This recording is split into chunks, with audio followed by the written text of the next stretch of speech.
Hello students, today I am here with the new lesson, The Age of Industrialization, Grade 10. In this lesson, first of all, two pictures are given which will be analyzed that what does the picture is saying. Next in this, before the industrial revolution, how was the world? Hand labor and steam power, how the changes came? Industrialization, how it caused colonies, factories come up, how the factories were started, the peculiarities of the industrial growth, what was the changes came. Next, market for goods. So here, as I told you, picture analysis is there. First picture we can see here a woman who is carrying one flag. She is standing on a wheel and which is like a flight of wheel. It is the symbolizing the time. And with her here in background, we can see so many different kinds of machines are there, which is showing that how the development took place. Behind her, the sign of progress, railway, camera, medicine, machines, printing press, and factories are there. And it is symbolizing that how the next time our country is all over the world, the change is coming. So down of the centuries, it is showing that new century is going to start.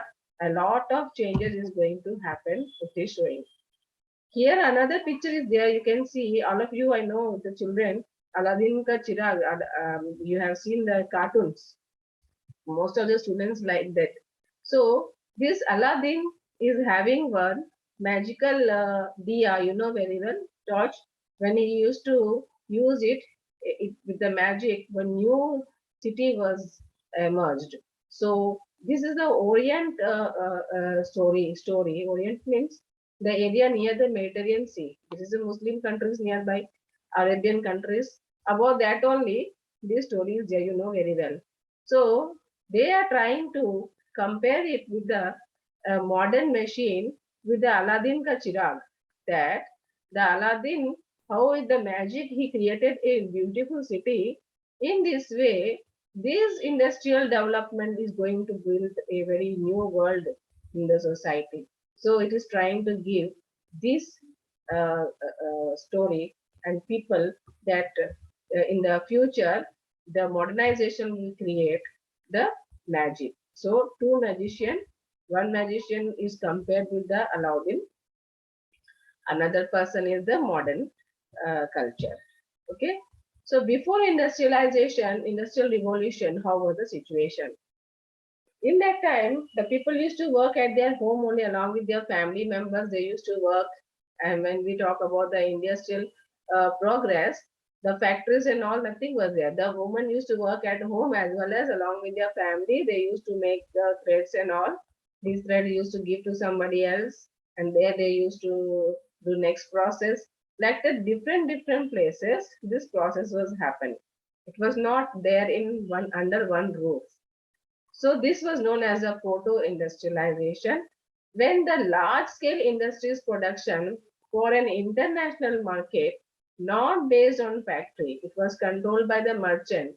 They used to bring the goods, they used to bring the workers and producing the things, and family farms, and all together at the end they used to assemble it and they used to sell it. So in this way, this long process was there. So proto-industrialization means the work is divided into different parts. All the work was not done under the roof. So this was known as the proto-industrialization.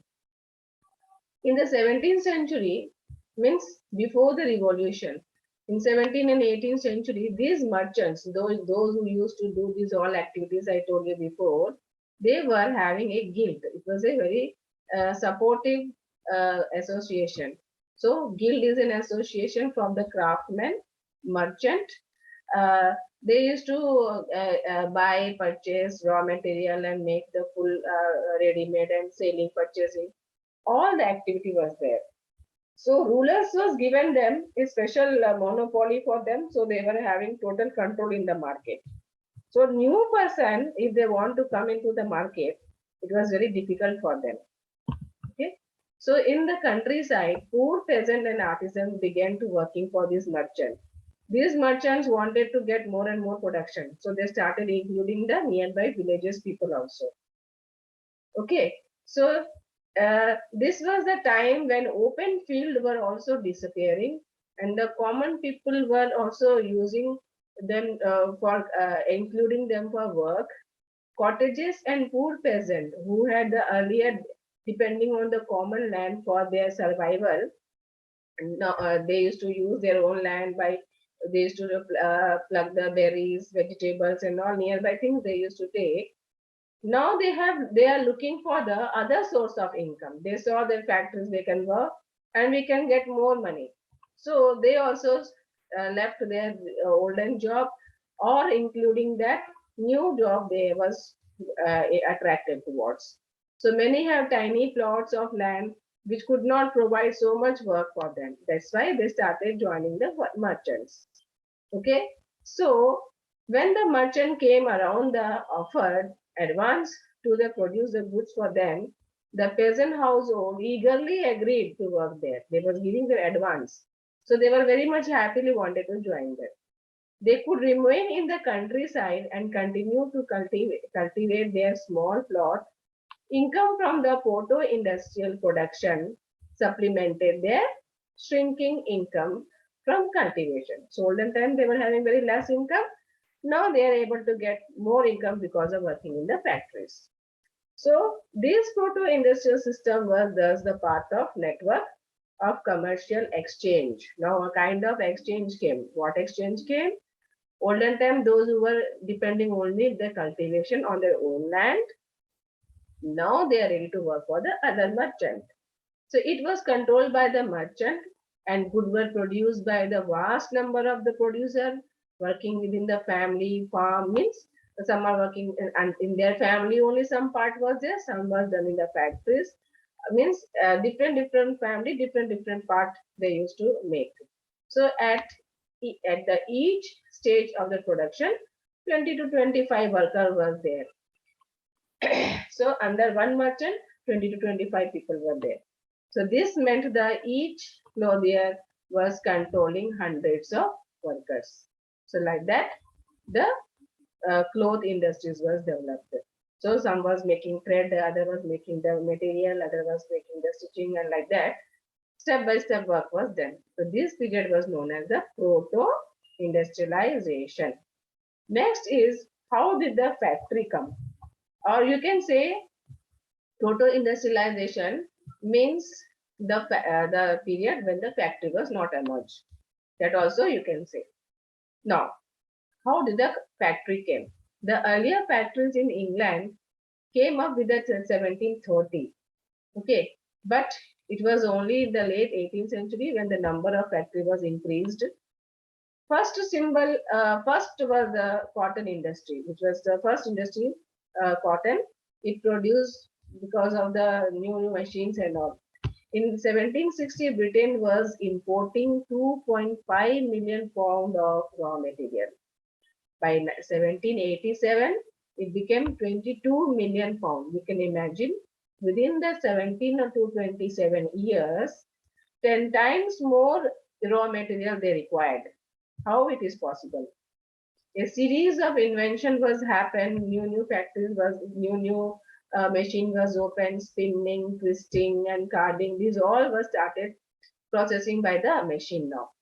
So they enhanced the output per worker. They wanted to increase the number of products more from the workers. They make them to work more and produce more. They used to encourage them, and they made possible to produce stronger third yarn. Then the recharge Arkwright created a cotton mill.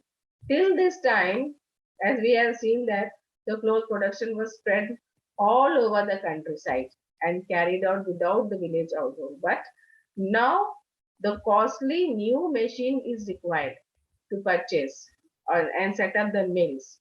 So within the mill, all the process were brought together. Now machine has come. So they don't want to waste their time for gathering from one place to other place, the threads and this and that. They bring all the things in one place. This allow more careful supervision. So whatever the work is done in one place, they used to take care what the worker is doing, how their worker, they're regulating the worker. They're not even allowing them to rest. These all invention after this merchant was very much prosperous. The situation of the worker was becoming worse, all of which had been difficult to do when the production was in the countryside. Means different places when people are producing, they cannot force a give fast or every house they cannot go and they cannot scold them. But now they order in one place, so it is easy to do so. In next part, we will be explaining the pace of industrial change. So how the different changes came and how it affected to different people and the effect of the